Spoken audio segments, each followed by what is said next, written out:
मैं राजनीति में कोई ज्यादा सक्रिय नहीं था मेरे स्टूडेंट के। मैं यहाँ तक कि कॉलेज के चुनाव में वोट डालने नहीं जाता था, क्योंकि मेरी रुचि पढ़ाई में और स्पोर्ट्स में थी। और इसीलिए मैंने हॉकी और क्रिकेट में यूनिवर्सिटी को 4 साल रिप्रेजेंट किया, इंदौर यूनिवर्सिटी। और स्क्वॉश खेला जाता है, उसमें नेशनल ट्रॉफी रैंकिंग मिली हो गई। लेकिन दाता हुजूर का, मेरे पिताजी का देहांत जब हुआ, मैं फाइनल ईयर में था, 5th ईयर में था, और मैंने अप्लाई कर दिया था इलिनॉय यूनिवर्सिटी में मास्टर्स डिग्री के लिए इंडस्ट्रियल इंजीनियरिंग में, यूएसए। लेकिन जब इंजीनियरिंग करके मैं लौटा तो मेरी माँ ने मुझसे कहा कि तुम अब कहाँ जाओगे, बड़े बेटे हो, फैक्ट्री गैस की, तुम अब रुक जाओ। रुक गया। अब जब रुक गया, क्या करें? वहां नगर पालिका का चुनाव हुआ सागोगढ़ में, सन 69 की बात। वो 3 जनसंघ के जीते, 3 कांग्रेस से जीते और 2 निर्दलीय जीते। अब किसको अध्यक्ष बना? पहले वार्ड का मेंबर होना जरूरी नहीं था। नगर पालिका का अध्यक्ष होना, वार्ड का मेंबर जरूर नहीं था, मतदाता भी बन सकता था। तो सबने मिलकर कहा कि अभी नए युवा आए, राजा इनको बना दो, तो बन गया।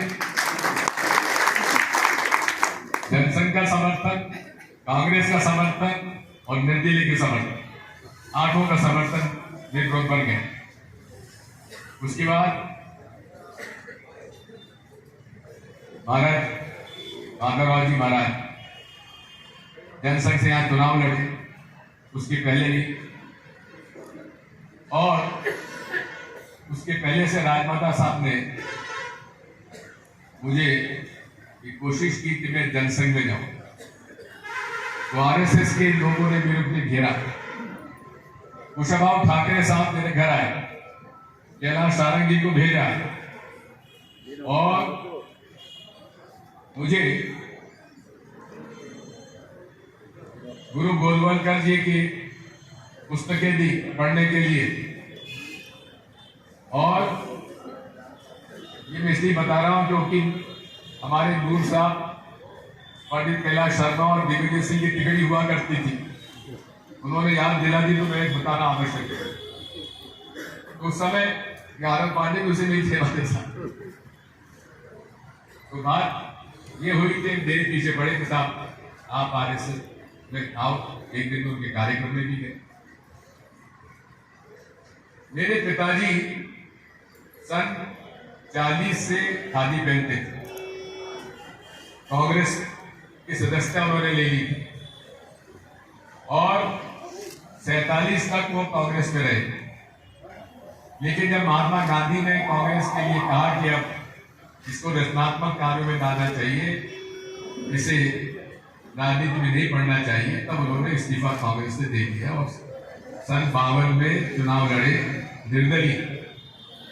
और उस समय सरदार यादव साहब और बीवी जी लड़े कांग्रेस से, सरदार यादव साहब लड़े लोकसभा से, तो निर्दलीय चुनाव जीत के हमारे पिताजी गए सन 52। उसके बाद हमारी सीट हो गई आरक्षण।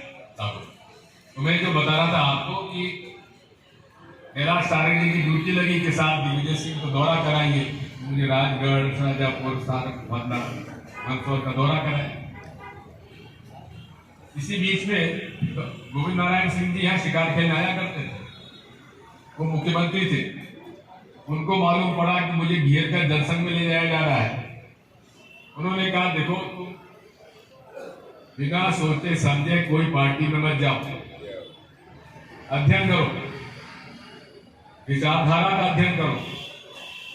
तो मैंने उनसे कहा कि मुझे ये लोग गुरु गोलवलकर जी की किताबें दे गए हैं, मैं पढ़ रहा हूँ, उसको भी पढ़ो और साथ में गांधी जी को भी पढ़ो, नेहरू जी को भी पढ़ो।